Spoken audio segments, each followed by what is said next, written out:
वृंदावनेश्वरी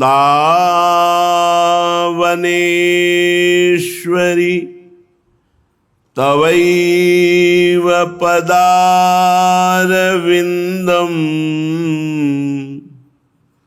प्रेमामृतैकमकरंद रसौघपूर्णम्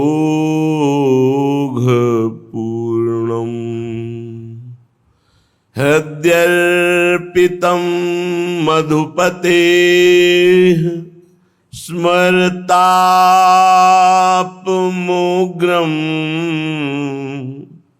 निर्वापयत् परम शीतलमाश्रयामि निर्वापयत् परम शीतल माश्रयामि।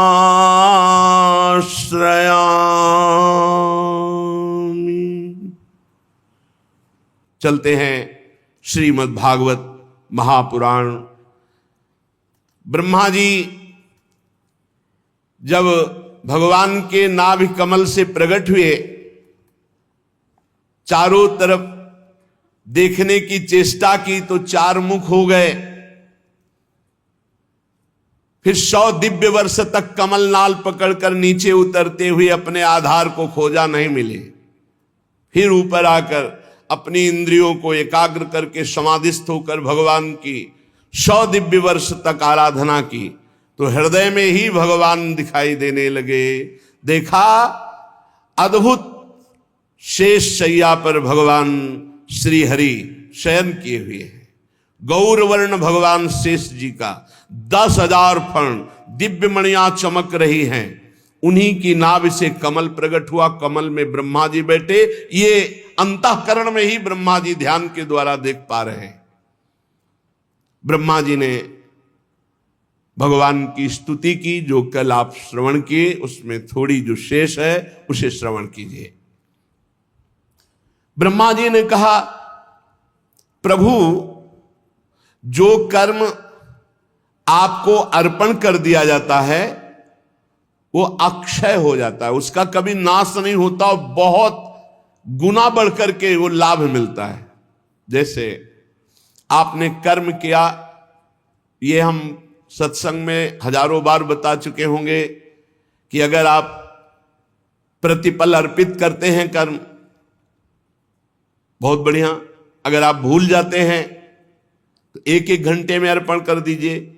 यदि इसमें भी भूल हो जाती है तो सुबह से लेकर शाम तक का कर दीजिए। शाम के भगवान के चरणों में प्रणाम किया, हे नाथ, प्रातः काल जगने से लेकर अब तक हमारे द्वारा जो भी कर्म हुए हैं उनमें जो शारीरिक, मानसिक, वाचिक त्रुटि हुई है, अपराध हुए हैं, प्रभु उनको क्षमा करो और हम पर कृपा करके ऐसी हमें बुद्धि प्रदान करो कि हम कभी आपके विपरीत कर्म ना करें, शास्त्र के विरुद्ध कर्म ना करें। और प्रभु सारे कर्म हम आपको समर्पित करते हैं।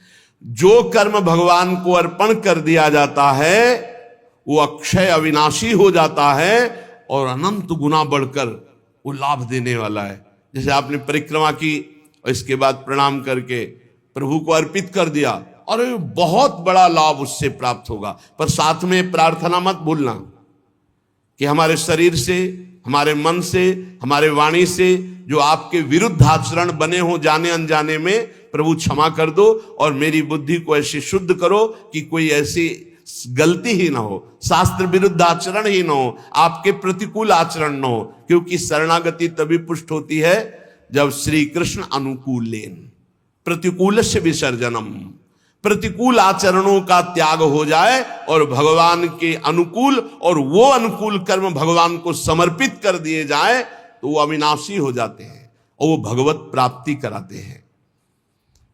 नाना प्रकार के जो भागवतिक कर्म हैं, जैसे यज्ञ है, दान है, तपस्या है, व्रत है, अगर ये भगवान को अर्पित नहीं किए गए तो थोड़े से अपराध में सब के सब नष्ट हो सकते हैं।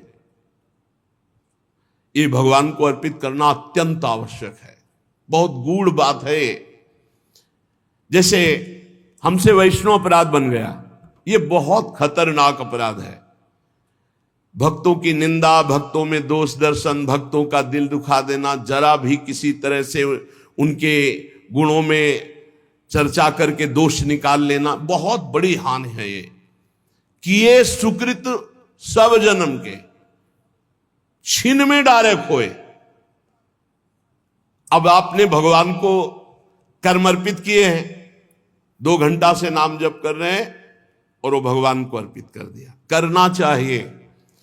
अब ये भगवान के सरकारी बैंक में जमा हो गया, अब आपसे अभी वैष्णव अपराध बना, इसका दंड मिलेगा लेकिन आपका नष्ट कुछ नहीं हो सकता, क्योंकि वो सरकारी बैंक में जमा है। इसलिए कह रहे हैं जो कर्म जैसे भागवतिक है, यज्ञ है, दान है, कठिन तपस्या है, व्रत है, तीर्थयाटन है, स्वाध्याय आदि आदि, यदि ये भगवान को समर्पित नहीं किए और ये सुरक्षित रहे तो ये तुम्हें स्वर्ग आदि लोक देंगे, बस भगवत प्राप्ति नहीं कराएंगे। और अगर अपराध बन गया तो ये नष्ट भी हो जाएंगे। इसलिए भगवत प्रसन्नता प्राप्त करना सब साधना का फल है। हमारे प्रभु प्रसन्न हो जाएं। जब श्री भरत जी महाराज चित्रकूट पहुंचे, भगवान श्री राम जी के चरणों के दर्शन किए। बड़े बड़े महापुरुष हैं, विदेहराज जनक जी भी हैं, परम ज्ञानी वशिष्ठ जी भी हैं, और सब ब्रह्म ऋषि हैं। राज्याभिषेक की सामग्री लेकर गए थे भरत जी महाराज। देखिएगा प्रेमी की स्थिति। भरत जी महाराज के प्रेम विवस्था में भगवान एक शब्द बोले। विचार कर लो सब लोग, और कल जो भरत जी कहेंगे वही हम करेंगे। कल हम वही करेंगे जो भरत जी कहेंगे। सारा भार भरत जी के ऊपर आ गया।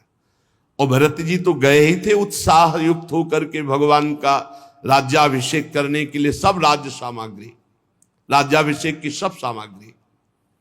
अब भरत जी ने विचार किया कि सेवक का कर्तव्य क्या है? स्वामी को प्रसन्न देखना। दूसरे दिन गए तो केवल भरत जी ने एक बात कही, जेहि विधि प्रभु प्रसन्न मन होई, करुणा सागर कीजिए सोई। भरत जी ने ये नहीं कहा कि राज्याभिषेक करवा लीजिए प्रभु। आखिरी फाइनल भरत जी के ऊपर था, तो भरत जी ने कहा जिस विधान से हे प्रभु आपका मन प्रसन्न हो वही कीजिए। तो प्रभु ने कहा हमारी तो इच्छा है पिताश्री की आज्ञा का पालन। तो कहा बस जीने का सहारा दे दीजिए। तो पादुका लाए थे, भरत जी ही लाए थे, प्रभु के चरणों में अर्पित की। प्रभु ने प्रसादी की, पादुका रखकर सारा तीर्थों का जल भरत कूप में विराजमान किया जो अभिषेक के लिए लाए थे। 14 वर्ष तक सिंहासन पर पादुका रखकर और अयोध्या का शासन रक्षा की भरत जी महाराज। भरत जी अगर कह देते तो भगवान वापस आ जाते, लेकिन भरत जी ने कहा प्रभु का प्रसन्न रहना ये सेवक का परम धर्म है। अगर सेवक की किसी बात से स्वामी संकोच को प्राप्त हो जाए तो उसकी सेवकाई किस बात की। तो समस्त साधनाओं का ब्रह्मा जी कह रहे हैं एक ही फल है कि आप प्रसन्न हो जाए, सारे कर्म प्रभु को समर्पित कर दे। और जब आप प्रसन्न हो जाते हैं तो कौन सा फल बाकी रह जाता है?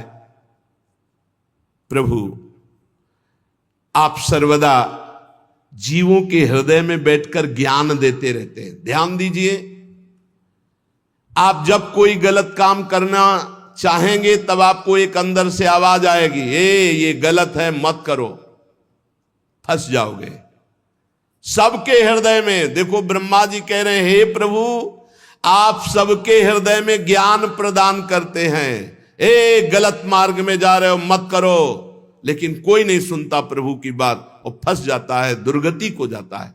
सब देख लो अपने हृदय में, सबके हृदय में हमारे भगवान जगत गुरु श्री कृष्ण चंद्रजू, वो भगवान की आवाज होती है जो अंदर से कहती है गलत है मत करो। वो समझा रहे हैं। आप ये नहीं कह सकते कि हमको समझाया नहीं गया, अंदर से भगवान सबको समझा रहे हैं, एक गलत मत करो, फंस जाओगे, दुर्गति हो जाएगी। लेकिन ये मन नहीं मानता, दुष्ट मन भगवान की आज्ञा का उल्लंघन करके पापाचरण कर ही देता है। जो लोग प्राण त्याग करते समय आपका स्मरण कर लेते हैं, जय जनार्दन, जय देवकी नंदन, जय श्री कृष्ण, ऐसा नाम उच्चारण करने मात्र से वो जन्म मरण के चक्र से छूटकर ब्रह्म पदवी को प्राप्त होते हैं। पर हे अजन्मा, अंतिम समय उन्हीं के नाम आता है जो जीवन भर आपका नाम जप करते हैं, जीवन भर भजन करते हैं। ऐसा नहीं कि जीवन भर मनमानी पापाचरण करो, अजामिल की तरह तुम नारायण उच्चारण कर लोगे। वो तो महिमा संतों की थी जो अजामिल को ऐसा सौभाग्य मिला। संत मंडली उनके बगीचे में गई हुई थी, तो संतों का मिलना व्यर्थ नहीं जाता, जीवन सार्थक निश्चित होता। अमोघश्च देवर्षि नारद जी ने कहा। तो संतों ने जब अजामिल की दुर्दशा देखी तो कहा, तुम्हारा जो पुत्र होगा उसका नाम नारायण रखना। संतों के संकल्प के कारण अंतिम समय वो नारायण पुकारा अपने पुत्र के बहाने से। जो जीवन भर भगवान का भजन करने की चेष्टा करते हैं जैसा बने, तो अंतिम में भगवान उसका स्मरण स्वयं बन जाते हैं। वो अंतिम में जहां भगवान का स्मरण हुआ तो भगवत पद को प्राप्त होता है। प्रभु, आप इस विश्व वृक्ष के मूल हैं। गीता जी में भगवान ने कहा, ऊर्ध्वमूल मधा शाखा मस्वत्थम प्राहुरभ्यम। ये विश्व वृक्ष के मूल कौन है? भगवान श्री कृष्ण हैं। प्रभु, ये काल सबकी आयु को काट रहा है, एक एक सेकंड आपका घटता चला जा रहा है, मृत्यु नजदीक आ रही है। यद्यपि मैं सत्य लोक का अधिष्ठाता हूं, हमारी आयु 2 परार्ध है, समस्त लोकों का बंधनी हूं, फिर भी मैं ऐसे ही डरता रहता हूं जैसे मनुष्य डरते हैं। किससे? काल चक्र से। उसी से बचने के लिए मैं हर समय आपकी आराधना करता रहता हूं। प्रभु, आप पूर्ण काम हैं, आपको किसी से कुछ नहीं चाहिए, पर जो आपका स्मरण करते हैं आप बचा लेते हैं। इस संसार के काल चक्र से उसको बचा लेते हैं। आपके नाभि कमल से हे भगवान मेरा जन्म हुआ, मैं त्रिलोकी की रचना करना चाहता हूं, और आप भी जग चुके हैं, अभी तक आप शयन कर रहे थे। अतः प्रभु, मेरी बुद्धि में ऐसी सामर्थ्य दीजिए, ब्रह्मा जी कह रहे कि जैसा मैंने पूर्व काल में रचा था जगत, वैसा रच सकूं। प्रभु, इस प्रलयकालीन जल में आपको शयन करते हुए काफी समय हो गया। आपकी ही अनंत शक्ति से नाभि कमल से मेरा प्रादुर्भाव हुआ है। मैं आपकी ही विज्ञान शक्ति हूं। करुणा में आप मुस्कुराइए और बोलिए, मेरा शोक दूर कीजिए। मैं असमर्थ हूं सृष्टि रचने में, आपसे ही सामर्थ्य प्राप्त कर पाऊंगा। जब मैत्रेय जी ने विदुर जी से कहा ऐसी प्रार्थना ब्रह्मा जी ने की, तो भगवान ने कहा, हे वेद गर्भ, जो मेरी आराधना करता वो विषाद के योग्य नहीं रह जाता। तुम्हें विषाद नहीं करना चाहिए, क्योंकि तुमने मेरी आराधना की। ध्यान दीजिए, जो श्री भगवान की आराधना करता है उसे विषाद नहीं छू सकता। चिंता, शोक, डिप्रेशन, यही है विषाद। भगवद विमुख को यही प्रसाद मिलता है। चिंता, शोक, भय, उद्विग्नता, ये डूबा है, क्या होगा, ऐसा वैसा, भारी प्रपंच। तुम मुझसे जो चाहते हो वो सब तुम्हें प्राप्त है, बस तुम्हें तप के द्वारा उसे जागृत करना है। तुम समाहित चित्त जेव ही होगे तो आगे से आगे तुम्हारा संकल्प बनता जाएगा और सृष्टि वैसे रचती जाएगी। निमित्त तुम बनो, होगा मेरे द्वारा। ब्रह्मा जी नाना प्रकार के कर्म संस्कारों के अनुसार अनेक प्रकार से जीव फंसा हुआ है कर्मों में। जब मेरी अतिशय कृपा होती है तब वो कर्म जाल से निकल पाता है। कर्म जाल से निकल पाना भरोसा प्रभु का, कर्मों का नहीं। तुम सबसे बड़े मंत्र दृष्टा हो।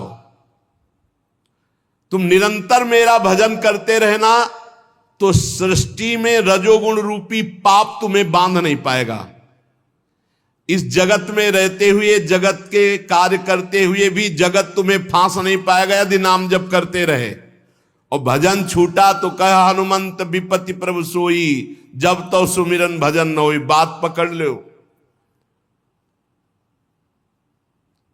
यद्यपि देहधारी जीव को मेरा ज्ञान होना बड़ा कठिन है, पर जो मेरा भजन करते हो मुझे जान लेते हैं। मैं सबका आश्रय हूं, मेरा आश्रय कोई नहीं है। जो मेरी कथाओं को सुनते हैं, वैभवयुक्त कथाएं, महत्वशाली कथाएं, उनके हृदय में मेरा महत्तम जाग जाता है। फिर वो मेरी कृपा से मेरी निष्ठा को प्राप्त होते, भगवद निष्ठा को। तुम्हारा कल्याण हो, मैं तुमसे बहुत प्रसन्न हूं। ब्रह्मा जी त्रिलोकी को जो मेरे में लीन है, तुम रचना चाहते हो, रचो। मेरी सामर्थ्य तुम में है, वो जागृत हो जाएगी। इतना कहकर भगवान अदृश्य हो गए। देखो, अर्जुन जी से भी कहा था तुम निमित्त मात्र बनो, मारे तो मेरे द्वारा गए। ब्रह्मा जी से कहा तुम निमित्त मात्र बनो, कार्य तो सब मेरे बल से हो जाएगा। ऐसे ही भक्त देखता है कि वो निमित्त मात्र है, उत्तम साधना केवल भगवान के बल से हो रही। भगवान ही साधन है और भगवान ही साध्य है, तभी अहंकार छू नहीं जाता। विदुर जी ने कहा, मुनिवर मैत्रेय जी, भगवान श्री हरि के अंतर ध्यान हो जाने पर संपूर्ण लोकों के पितामह ब्रह्मा जी ने अपने देह और मन से कितने प्रकार की सृष्टि उत्पन्न की। इनके सिवा मैंने आपसे और जो जो बातें पूछी उन सब का क्रमशः वर्णन कीजिए। बहुत आनंद आ रहा है आपके श्रीमुख से भगवान की चर्चा सुनने में। श्री मैत्रेय जी ने कहा, अजन्मा भगवान श्री हरि ने जैसा कहा था, ब्रह्मा जी ने अपने चित्त को भगवान में जोड़कर फिर 100 दिव्य वर्षों तक तपस्या की। 100 दिव्य वर्ष तपस्या से उनका महान तपोबल और ज्ञान बल दोनों बढ़ गया और उन्होंने जल के साथ वायु को पी लिया। जो जल में कमल में ब्रह्मा जी तो तपोबल से बढ़े हुए ज्ञान विज्ञान बल से संपूर्ण जल और वायु को पी लिया और फिर संकल्प किया। जे ही संकल्प किया तो 3 भाग में कमल बट गया, भूरलोक, भुवरलोक, स्वर्गलोक। जीवों के भोग स्थान के रूप में इन्हीं तीनों लोकों का शास्त्र में वर्णन, यही त्रिलोकी। वो कमल त्रिलोकी के रूप में बट गया जब जल और वायु को पी लिया। फिर महान महरलोक, तपलोक, जनलोक, इन 3 लोकों की रचना हुई। उसके ऊपर ब्रह्मलोक, जहां ब्रह्मा जी विराजमान। विदुर जी, ये सब अद्भुत बात भगवान की शक्ति से संपन्न हुई। खेल खेल में अब ब्रह्मा जी सृष्टि रचने लगे। कोई उनको बल नहीं पड़ रहा, भगवान की कृपा से। जैसा भगवान में स्थित था जगत, वैसा ही वो प्रकट करने लगे। प्राकृत वैकृत भेद से 10 प्रकार की सृष्टि प्रकट की ब्रह्मा जी ने। काल, द्रव्य और गुणों का ब्रह्मा जी के द्वारा जो संकल्प बना, तो काल, द्रव्य और गुणों का प्रभाव प्रकट हुआ, उससे महातत्व प्रकट हुआ। दूसरी सृष्टि अहंकार की, जिससे पंचभूत, ज्ञानेंद्रियां, कर्मेंद्रियां। तीसरी सृष्टि भूत सर्ग, पंचभूतों से बने हुए शब्द, स्पर्श, रूप, रस, गंध, तन्मात्रा। जितना शब्द है, स्पर्श है, रूप है, रस है, गंध है, ये तीसरी सृष्टि। इंद्रियां, ज्ञानेंद्रियां, कर्मेंद्रियां, क्रियाशक्ति प्रधान, चौथी सृष्टि प्रगट की। पांचवी सृष्टि सात्विक अहंकार से उत्पन्न हुए इंद्रियों के अधिष्ठात्र देवताओं की और इसी के साथ मन की भी सृष्टि की। छठी सृष्टि अविद्या की। यही बांधती संपूर्ण जीवों को। तामिस्त अंध, तामिस्त तम, मोह, महामोह, ये 5 गांठें अविद्या की है। ये जीवों की बुद्धि में बैठी रहती है अविद्या। ये आवरण विक्षेप करके जीव को भगवान की तरफ जाने से रोकती है, माया में लगाती है। 6 प्रकार की सृष्टियां, ये वैकृत सृष्टि है। ब्रह्मा जी ने रजोगुण को स्वीकार करके 7वीं प्रधान वैकृत सृष्टि स्थावर की, स्थावर वृक्षों की। पहली वनस्पति, जो बिना मोर आए ही फलते हैं, जैसे गूलर, बड़, पीपल आदि। फिर औषधि, जो बिना किसी का आश्रय लेकर बढ़ती, जैसे ब्राह्मी, गिलोया आदि विविध प्रकार की औषधियां।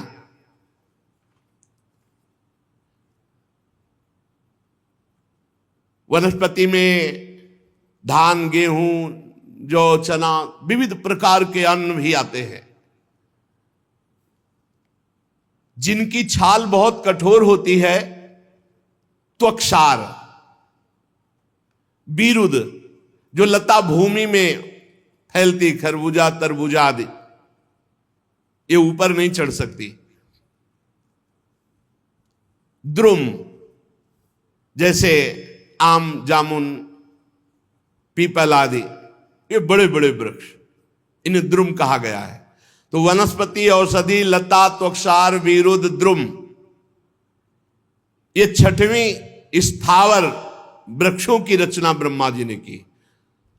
इसमें असंख्यों प्रकार के, जैसे पेड़ तो बहुत प्रकार के पेड़, वनस्पति तो बहुत प्रकार के, औषधि बहुत प्रकार की, अन्न बहुत प्रकार का, लता बहुत प्रकार, ऐसे ये तो उदाहरण में 1-2 बताए गए।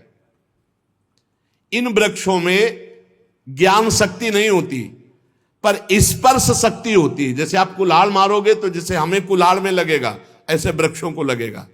कहीं भी किसी भी वृक्ष को काटने का अधिकार ऐसे नहीं है। जब किसी भागवतिक कार्य के लिए प्रयोग में आना होता है, तो जो डाल सूख रही है उसका, या फिर जैसे हमने गुरुजनों को देखा है कि श्री जी के लिए, झूला के लिए कुछ हमें पत्र पुष्प आपसे चाहिए, हे लता जी आप प्रदान करो, फिर टहनियां लेकर झूले के श्रृंगार में। जो जितने वृक्ष हैं, इनमें ज्ञान शक्ति नहीं होती, पर स्पर्श शक्ति होती। जैसे आप इनको काटोगे तो वैसे ही पीड़ा होगी जैसे मनुष्य को होती है। ये भीतर ही भीतर केवल स्पर्श का अनुभव करते हैं। 8वीं सृष्टि पशु पक्षियों की, त्रियग योनियों की। ये 28 प्रकार के, एक प्रकार में लाखों प्रकार के हैं। पशु पक्षियों की 28 मूल हैं और एक प्रकार में लाखों, मतलब पक्षी तो लाखों प्रकार के पक्षी है। अरे पूरी सृष्टि में कौन जाने। इन्हें काल का ज्ञान नहीं होता। इनके अंदर तमोगुण की अधिकता होने के कारण केवल खाना पीना और मैथुन करना और सोना, बस इतना ही आता है। खाना पीना, सोना, मैथुन करना, और इनको जो ज्ञान होता है वो सूंघने से होता है। जैसे वृक्षों को त्वचा से, इनको इनकी घ्राण शक्ति बहुत जोर की होती है पशु पक्षियों की। अब देखो, पता नहीं कहां से एक चीनी का दाना डाल दो, कहां से चींटी आ जाएगी। उसकी घ्राण शक्ति इतनी प्रबल है, उसको बिना किसी सूचना के सूचना मिल जाएगी वहां के। इनके हृदय में न विचार शक्ति होती, न दूरदर्शिता होती, केवल खाना पीना, मैथुन करना, सोना और सूंघने से वस्तुओं का ज्ञान होता है। इन तिर्यक योनियों में, पशु पक्षियों में कुछ द्विशप कहलाते हैं, जैसे गौ, बकरा, भैंसा, कृष्ण मृग, सुअर, नीलगाय, रुरु नामक मृग, भेड़, ऊंट, ये 2 खुरों वाले पशु कहलाते हैं। नीचे से इनके खुर के 2 भाग होंगे, द्विशप कहलाते हैं। गधा, घोड़ा, खच्चर, गौर मृग, सरप, चमरी, ये एक शफ, 1 खुर वाले, पूरा 1 खुर होगा, टॉप इनकी 1 खुर वाली होगी। और कुछ 5 नखों वाले, कुत्ता, गीदड़, भेड़िया, बाघ, बिलाव, खरगोश, शाही, सिंह, बंदर, हाथी, कछुआ, गो, मगर, ये 5, कुछ 2, कुछ 1, कुछ 5। कंक, बगुला, गिद्ध, बटेर, बाज, भास, भल्लूक, मोर, हंस, सारस, चकवा, कौवा, उल्लू आदि उड़ने वाले ये जीव पक्षी कहलाते हैं। ये सब संकल्प से हो गए, किसी कारीगर की जरूरत नहीं। पर 84 लाख योनियों में 83,99,999 योनियां ये 10 के अंतर्गत आती। ब्रह्मा जी ने संकल्प किया, सृष्टि हो गई। नवी सृष्टि हुई ये मनुष्यों की, ये एक प्रकार की होती है। इसमें नहीं होते कि एक शब्द, द्विशब्द या 5 पंजा वाले, ये एक प्रकार, इनका आहार ऊपर से जाता है। ये रजोगुण प्रधान है, साधना से सतोगुण एकत्रित कर सकते हैं, नहीं रजोगुण प्रधान और कुसंग मिल जाए तो तमोगुण हो जाए, राक्षसी प्रवृत्ति। ये कर्म परायण होते हैं और ये दुख ही जीवन भर भोगते हैं यदि भजन न करें तो। रचना ही है मनुष्य योनि की ऐसी, ये दुख ही को सुख समझते हैं। स्थावर, पशु, पक्षी, मनुष्य, ये तीनों प्रकार की सृष्टियां ब्रह्मा जी ने रची। जो सनक, सनंदन, सनातन, सनत कुमार ऋषियों का है, वो कौमार सर्ग है, वो सबसे प्रथम रची गई। मनुष्यों में जब रचना हुई तो सबसे पहली रचना सनक, सनंदन, सनातन, सनत कुमार जी की हुई। फिर देवता, पितर, असुर, गंधर्व, राक्षस, अप्सरा, यक्ष, सिद्ध, चारण, विद्याधर, भूत, प्रेत, पिशाच, किन्नर, किमपुरुष, अश्वमुख, ये देव सृष्टि ब्रह्मा जी ने प्रकट की। ब्रह्मा जी अम्मा है, ब्रह्मा जी पिता है, संकल्प करते जा रहे हैं, सब सृष्टि पैदा होती चली जा रही। 10 प्रकार की ऐसी ब्रह्मा जी ने सृष्टि की। भगवान सत्य संकल्प हरि ही ब्रह्मा जी हैं। जैसा जैसा संकल्प करते जाते हैं वैसी वैसी सृष्टि रचना होती जा रही है। इसके सुनने मात्र से पाप नष्ट होते हैं। श्री मैत्रेय जी कहते हैं, विदुर जी, पृथ्वी का आदि कार्य वर्ग, सबसे पहला अंश जो है उसे अणु कहते हैं। अणु सबसे पहला पृथ्वी का, जिसे सूक्ष्मदर्शी से भी नहीं देखा जा सकता, बड़ा सूक्ष्म परमाणु।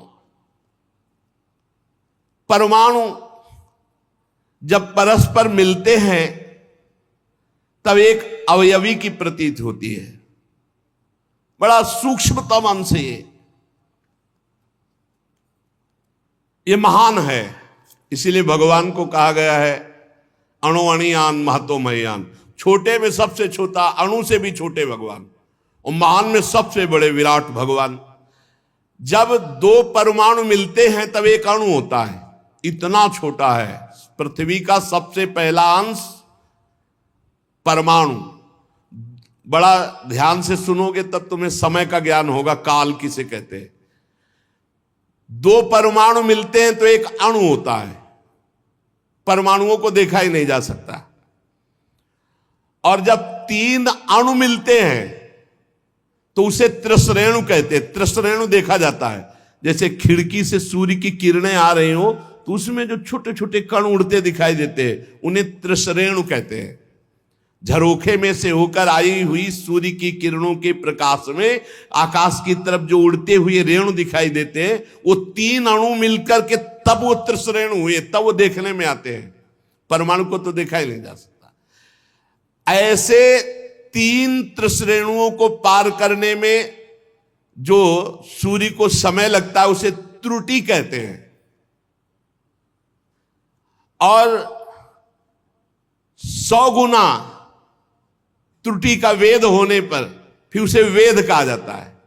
और 3 वेद का जब तो 1 लव होता है, और 1 लव का पलक झपकने में निमेष इतना, इसे निमेष समय कहते हैं। और 3 निमेष का 1 क्षण होता है, और 5 क्षण की 1 काष्ठा होती है, और 15 काष्ठा की 1 लघु होती है, और 15 लघु की 1 नाड़िका दंड कही जाती है, और 2 नाड़िकाओं का 1 मुहूर्त होता है। और दिन के घटने बढ़ने के अनुसार दिन एवं रात्रि की दोनों संधियों के 2 मुहूर्तों को छोड़कर 6 या 7 नाड़िका का 1 प्रहर होता है, उसे याम कहलाया जाता है, जो मनुष्य का दिन या रात का चौथा भाग कहा जाता है। 6 पल तांबे का एक ऐसा बर्तन बनाया जाए जिसमें 1 प्रस्थ जल आ सके, और 4 मासे सोने की 4 अंगुल लंबी सलाई बनवाकर उसके बर्तन में छेद करके छोड़ दिया जाए, और जितने में 1 अंजुल जल गिरेगा जितने समय में, उसे नाड़िका कहते हैं। 4-4 पहर के मनुष्य के दिन और रात होते, इसलिए 8 पहर कहते हैं। और 15 दिन रात का एक पक्ष होता है जिसे शुक्ल पक्ष और कृष्ण पक्ष कहते हैं, और 2 पक्षों को मिलाकर 1 महीना कहते हैं, जो पितरों का 1 दिन रात है। अपना 15 दिन कृष्ण पक्ष और 15 दिन शुक्ल पक्ष, पितरों का 1 रात और 1 दिन हो गया। 2 मास का 1 ऋतु होता है, 6 मास का 1 अयन होता है, उत्तरायण दक्षिणायन। ये दोनों अयन मिलकर देवताओं के 1 दिन रात होते हैं। शुक्ल पक्ष और कृष्ण पक्ष, पितरों का कृष्ण पक्ष 15 दिन रात, और शुक्ल पक्ष 15 दिन 1 दिन। हमारे 15 दिन, उनके 1 दिन रात। कृष्ण पक्ष शुक्ल पक्ष जो 1 महीना हुआ दिन रात हो गया, और हमारे 6 महीना और देवताओं के 1 दिन रात। दक्षिणायन रात्रि और उत्तरायण दिन, ये दोनों अयन मिलकर देवताओं के 1 दिन रात होते हैं। मनुष्य लोक में 1 वर्ष व्यतीत हो जाता है, 12 महीना व्यतीत हो जाते हैं, तो उनका 1 दिन रात। ऐसे 100 वर्ष की मनुष्य की आयु बताई गई है, पूरी आयु 100 वर्ष। चंद्रमा आदि ग्रह, अश्वनी आदि नक्षत्र, समस्त तारामंडल के अधिष्ठात काल स्वरूप भगवान सूर्य परमाणु से लेकर संवत्सर पर्यंत काल में 12 राशि रूप संपूर्ण भुवन कोश की निरंतर परिक्रमा करते हैं। सूर्य, बृहस्पति, सवन, चंद्रमा और नक्षत्र संबंधी महीनों के भेद से वर्ष ही संवत्सर, परिवत्सर, इडावत्सर, अनुवत्सर और वत्सर कहा जाता है। विदुर जी 5 प्रकार के वर्षों की प्रवृत्ति करने वाले भगवान सूर्य की सबको आराधना करनी चाहिए। जो सूर्य भगवान की आराधना नहीं करते, उनका तेज, आयु, श्री कांति सब नष्ट हो जाता है। ये जो सुबह सोते रहते हैं ना 9 बजे तक, कैसा जीवन। अरे भुवन भास्कर भगवान आ रहे हैं, कम से कम उठ जाओ सैया से, इतना ही आदर करो, इतना ही आदर कर लो। उत्तम बात तो है कि नहा धो करके अर्घ दो, थोड़ी देर नाम जप करो। मनुष्य जीवन मिला है क्या? मरना है, मरना है। यहाँ आनंद के लिए आए हो, आनंद श्री जी के नाम रूप लीला धाम में, सोने में नहीं। सूर्य उदय सैया पर हो जाना बड़ा अमंगलकारी है। इसलिए जिन जिन के कानों में शब्द पड़ रहे हो, अगर आप रात्रि जागरण करने की सेवा करते हैं, ड्यूटी देते हैं, तो आप सूर्य उदय के समय उठ जाइए और उनको प्रणाम करके फिर सो जाइए। पर सूर्य उदय होते समय आपका उठना अनिवार्य है। अगर ऐसा नहीं तो आपकी श्री, कीर्ति, शांति, मंगल, सुख सब नष्ट हो जाएंगे। देख लेना, आप देख लेना। ये जो तुम सोते हो ना, सूर्य उदय होता है ना, तुम्हारी बुद्धि को भ्रष्ट करता है। पक्का समझ लीजिए, पक्का। ये महापुरुषों के द्वारा स्थापित किया हुआ मार्ग। सूर्य उदय होते ही आप स्नान करके उनको अर्घ दीजिए, और जब नाम जप मंत्र जप करोगे तो बुद्धि को सत्य की तरफ ले जाते हैं। गायत्री का जो आखिरी अर्थ है उसका यही कि मेरी बुद्धि को सत्य की तरफ प्रेरित कीजिए, सत्य की तरफ प्रेरित कीजिए। पक्का बुद्धि भ्रष्ट हो जाती है जो सूर्य भगवान को अर्घ नहीं देता। सूर्य भगवान को अर्घ देना, सूर्य भगवान को प्रणाम करना, नमस्कार करना, ये बुद्धि को सत्य की तरफ ले जाता है। कैसे कैसे कार्य हो रहे हैं समाज में, कैसी कैसी घृणास्पद बातें हो रही, पूछो मत। आप सब जानते हैं तो आप क्या नहीं सोच रहे कि ये बुद्धि भ्रष्ट क्यों इतनी हो रही है? ये बुद्धि भ्रष्ट, श्री कीर्ति वैभव सब नष्ट हो जाएगा। इसलिए मान लो हमारी प्रार्थना, आप रात की ड्यूटी करते हो तो घर वालों को बता दो कि सूर्योदय होने के पहले में जगा देना, जग जाओ, 5 मिनट हाथ जोड़कर नाम जप करो, प्रणाम करो, भगवान हमको ऐसी ड्यूटी लगाए हो कि अब हम भजन नहीं कर सकते, अब हम सोएंगे, फिर सो जाओ, बच जाओगे। नहीं, ऐसे ऐसे अपराध बनेंगे कि बुद्धि काम ही नहीं करेगी। ये जो पुरुष सूर्य भगवान का अपमान करते हैं उनकी आयु का नाश करते हुए आकाश में विचरण करते हैं। सूर्य की तरफ थूकना, लघु शंका करना, यह सब पशुवत आचरण। अब ज्ञान ही नहीं रह गया, न शास्त्र सुनना है और न शास्त्र पढ़ना है। अब तो जो कुछ है वो मोबाइल है। अरे धर्म से चलो, भगवान का नाम जप करो, नमक रोटी खाओ, चैन से जियो। जीना नहीं आ रहा। बेविचार प्रवृत्ति बढ़ती चली जा रही, धन लोलुपता बढ़ती चली जा रही, हिंसा बढ़ती चली जा रही। क्यों? वासना में इतना भूत चढ़ गया है, कुछ ज्ञान नहीं। सुबह उठकर धरती माता को प्रणाम करना, बड़े बुजुर्गों के चरणों में माथा रखना, भगवान का नाम जप करते हुए अपने दिनचर्या में लगना, सूर्य आदि की उपासना करना, भगवान के जो पावन ग्रंथ गीता भागवत के 2-4 श्लोक गायन कर लेना, भोग लगा के पवित्र भोजन, पवित्र विचार, पवित्र दिनचर्या, गरीबी जरूर लेकिन धर्म युक्त, बहुत होश में, बुद्धि शुद्ध, भोजन सात्विक, आचरण पवित्र, आपको आनंद की आप ईश्वर अंश जीव अविनाशी चेतन अमल सहज सुख राशि कहां पहुंच गया? दुख राशि में घूम रहा है। अरे अब तो दिनचर्या नहीं है। क्या इसमें आयु बढ़ेगी? ज्यादा सोने वाला तेज विहीन हो जाता है, स्फूर्ति विहीन, उत्साह विहीन, बहुत हानि है। आप अगर सो रहे तो आपकी बुद्धि पतित हो जाएगी, आपकी बुद्धि भ्रष्ट हो जाएगी। बुद्धि को शुद्ध रखना है तो नींद कम दो। 3 चीजों का अभ्यास कर लो तो बहुत बढ़िया हो जाएगा। कम खाना, कम बोलना, कम सोना। बचो, कम बोलो, कम खाओ और कम सो। फिर देखो आपका जीवन कैसा उत्तम। और 3 ही जगह फंस जाते हैं, जहां अधिक बोलना तो अपराध वाणी का बन गया, अधिक भोजन तो प्रमाद बन गया, और अधिक सोना तो पूछो मत, ये तो जीवन ही बर्बाद करना है। ये भाई तुम्हें सच्ची कहते हैं, शरीर को आप जैसे ढाल लो वैसे ढल जाएगा। 3 घंटे सोने में या 4 घंटे सोने में काम चला लो तो कितना बढ़िया, 20 घंटे आपके पास बचते हैं। 20 घंटे सो के 4 घंटे में निपटाते हैं कार्य, सोच स्नान। और अगर भगवान ऐसे ऐसे जीवन को नष्ट करने वाले जीव हैं तो हमें लगता है मानव जीवन की कृतार्थता का क्या स्वरूप रहा। जो लोग भगवान सूर्य को अर्घ नहीं देते, नमस्कार नहीं करते, आदर नहीं करते, स्वाभाविक है उनकी आयु नष्ट हो जाती। जैसे वर्णन किया गया है कि अपने बड़े बुजुर्ग गुरुजन आ रहे हैं और आप उठकर नहीं खड़े हुए तो आपकी प्राण शक्ति कमजोर हो जाएगी। ये उनके सम्मान के लिए खड़े होना नहीं, अपनी सुरक्षा के लिए खड़े होना है। अपने गुरु, अपने माता पिता बड़े, तो उठ के खड़े हो जाओ, नहीं प्राण शक्ति आपकी कमजोर हो जाएगी। भगवान के लिए ही सिर्फ तुम्हारा मानव जीवन है, इसमें आराधना करके आप दिव्य योग शक्ति संपन्न हो जाइए। ब्रह्मा जी ने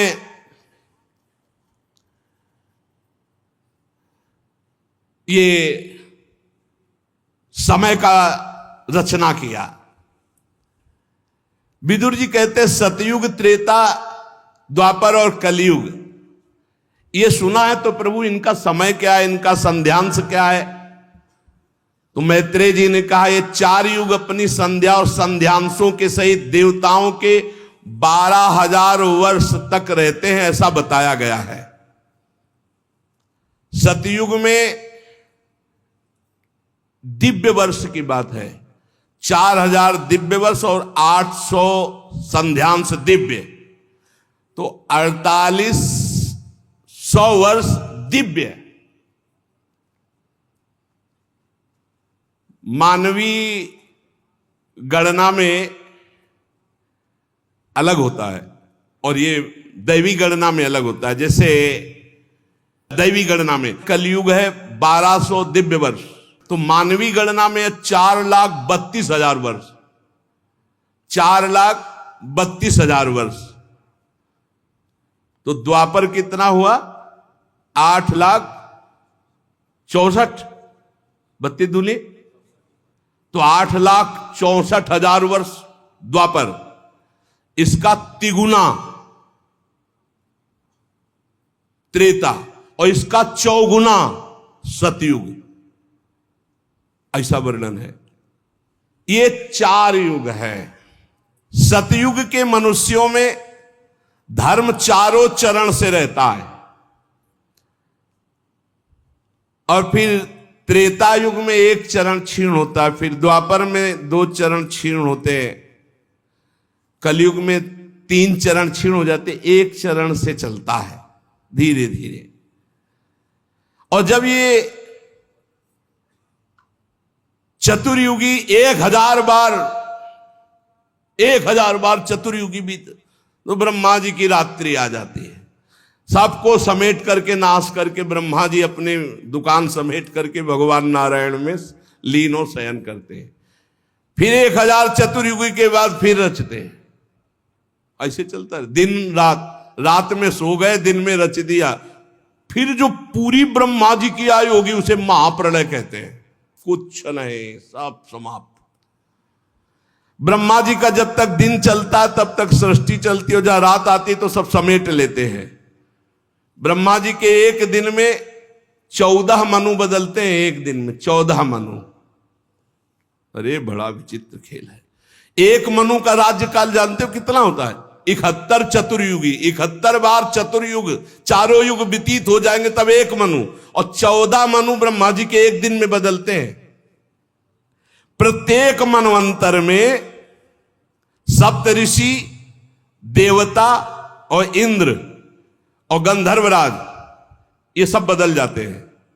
ब्रह्मा जी के एक दिन में 14 मनु, 14 इंद्र, ये सब बदल जाते। 14 इंद्र बनते हैं एक दिन में ब्रह्मा जी के। ये इसीलिए कि हमारा जीवन कितना है, एक मनवंतर में मनुवंशी राजा लोग, सप्तऋषि, देवगण और देवराज, इंद्र और गंधर्व, ये सब बदलते हैं।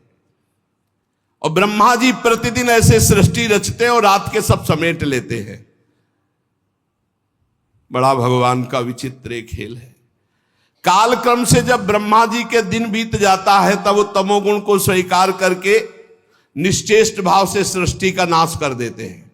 नाश करने के लिए भगवान रुद्र रूप, तीसरा नेत्र खुला, संकर्षण जी से अग्नि और 12 सूर्य एक साथ उदय होकर आग बरसा, सब भस्म हो गए। भजन कर लो, यही सब भोग ले, सब भोगना है। अरे बोले कहां? तो देख लो यहां संसार में, देख लो आग नहीं लगती, भूंज नहीं जाते।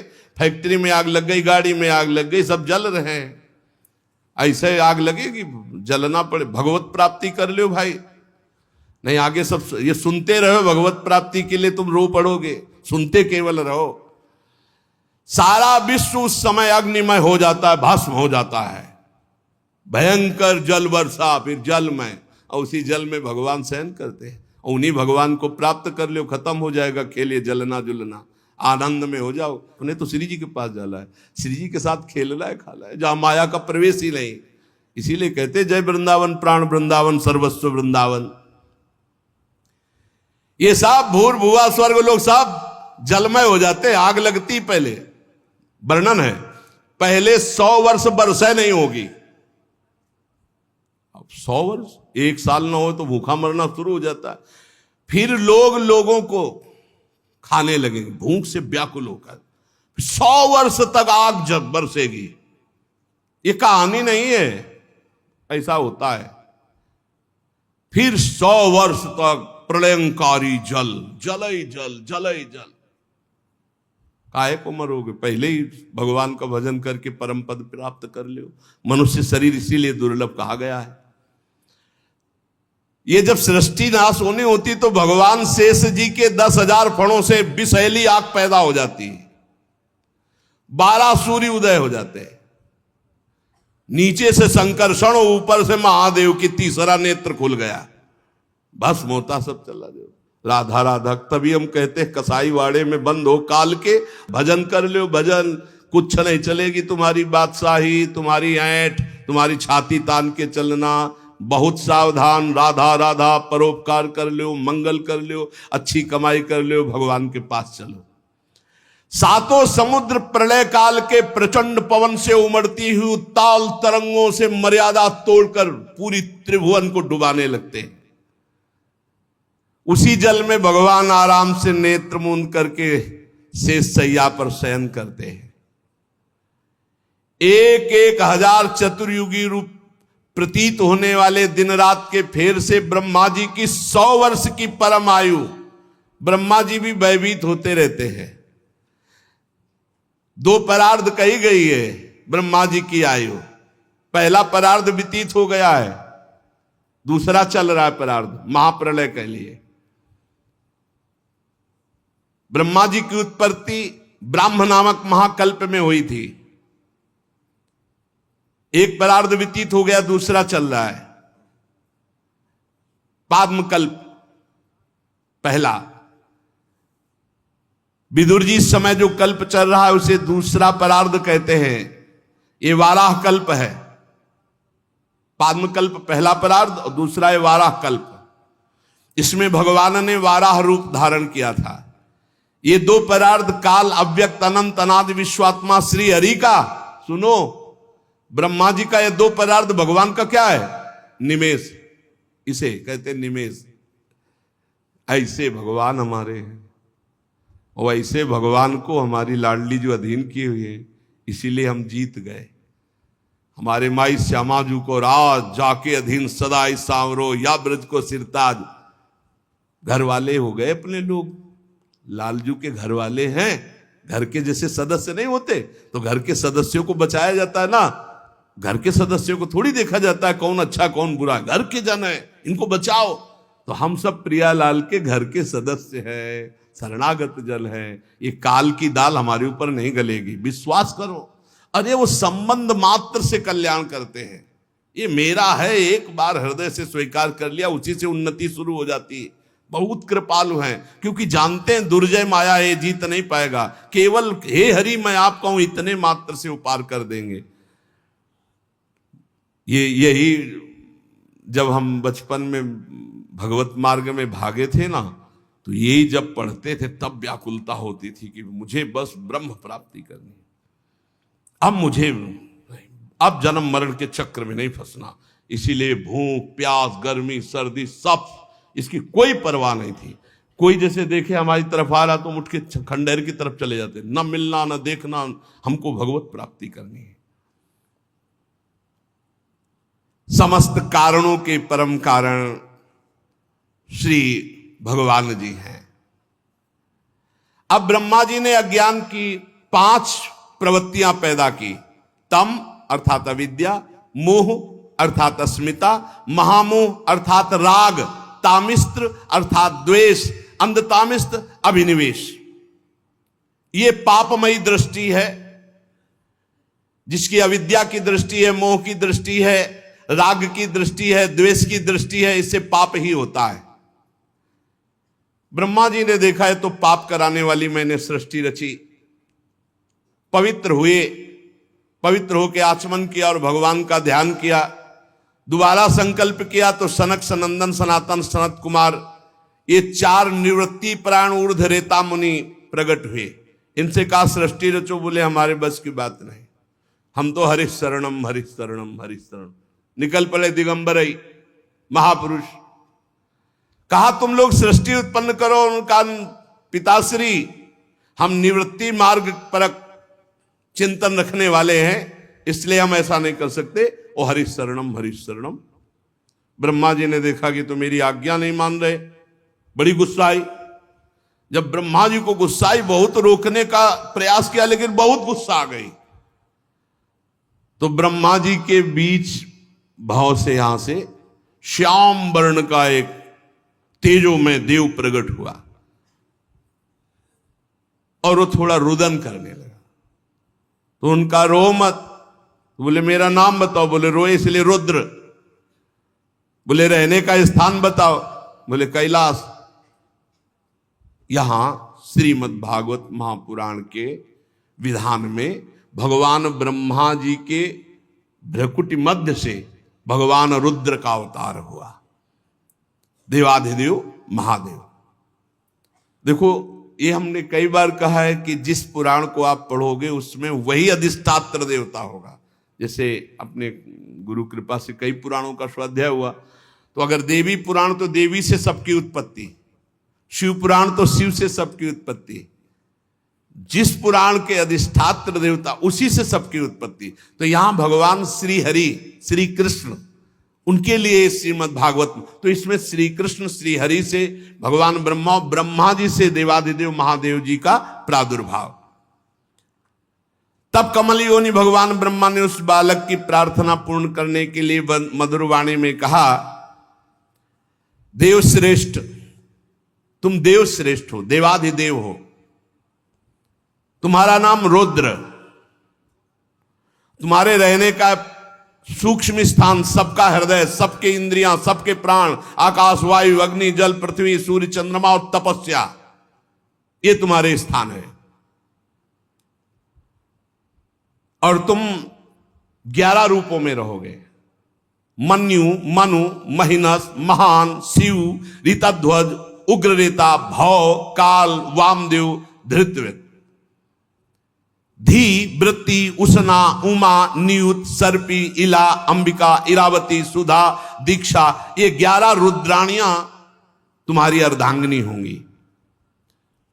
तुम, जो हमने तुम्हें स्थान दिया, हृदय, इंद्री, प्राण, आकाश, वायु, अग्नि, जल, पृथ्वी, सूर्य, चंद्रमा, तपस्या, इन स्थानों पर रहो और प्रजा उत्पन्न करो, क्योंकि हमारी इच्छा है कि इस समय सृष्टि बढ़े। भगवान शंकर को आदेश हुआ कि प्रजा रचो, तो रचना शुरू किया। अब उनकी जो रचना थी बहुत विचित्र थी, किसी के हजारों मुख, किसी के एको मुख नहीं, किसी के हजारों आंखें, किसी के एक आंख हो, किसी के बहुत हाथ, किसी के विचित्र, असंख्यों यूथ के यूथ, भूत प्रेत पिशाच।